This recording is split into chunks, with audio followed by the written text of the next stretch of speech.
মঞ্চে, সেই সঙ্গে যারা জাজরা দেখছেন এবং আপনারা। তো স্যারকে আমাদের একটু বলতে বলি, একটা নাচ আরেকটা যারা করবে সেটা হয়ে যায়। আমার একটা কথা বলতে খুব ইচ্ছে করছে, আজকে এই নাচ যদি শিল্প হয়, এই মঞ্চটা আলাদা হ্যাঁ, নাচ অবশ্যই ভাব ধরে, দর্শকদের উচ্চাসা থেকে মনে হচ্ছে তাদের মুখ আর প্রাণ বলছে আরো আরো বিচারক মন্ডলী যারা এক্সপিরিয়েন্স জাজ আমাদের এখানে আছেন। এটা একটা প্রতিযোগিতা,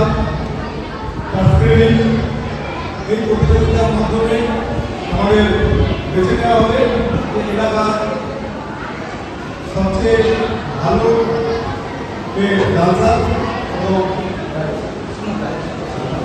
ডান্সার।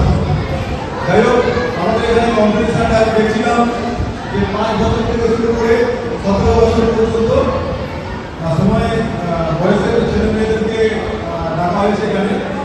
তো এখানে প্রত্যেকেই ভালো ড্যান্স করছিলেন। আমি 4-5টা ড্যান্স প্রতিযোগী ড্যান্স দেখলাম, নাচ দেখলাম, যার মধ্যে আমি দেখলাম প্রত্যেকেই তার বয়স অনুযায়ী সঠিকভাবে তার পারফরমেন্সগুলো দিচ্ছে। খুব পরিবর্তন পারফরমেন্স তার বয়স অনুযায়ী। আমরা যে 5 বছর থেকে শুরু করে 17 বছর শিখছে, তার সঙ্গে যে 3 বছর থেকে 5 বছর পর্যন্ত শিখছে, তার নিয়োগটার মধ্যে আমরা একই রকম আশা করতে পারি না, একই রকম পরামর্শ যেটা আছে সেটা আশা করতে পারি না। সেটা আমাদের যা আছে, যারা আছেন তারা ভালোভাবে এরা ব্যাপারটাকে দেখছেন। আমার সঙ্গে কথা হচ্ছিল এই ব্যাপারটা নিয়ে।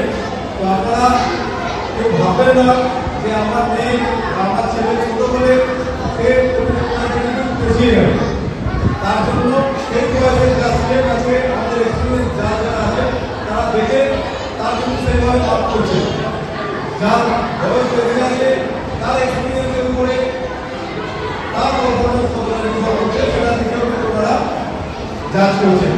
সুতরাং আপনারা এই দুটো সময়ের মধ্যে এদের যে পারফরমেন্স আছে, এই পারফরমেন্স করার জন্য তারা অনেক পরিশ্রম করেছে।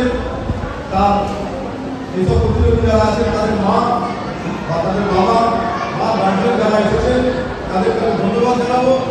এইভাবে আপনারা বাচ্চাদের কাছে রাখুন, যেন এরা ভবিষ্যতে আরো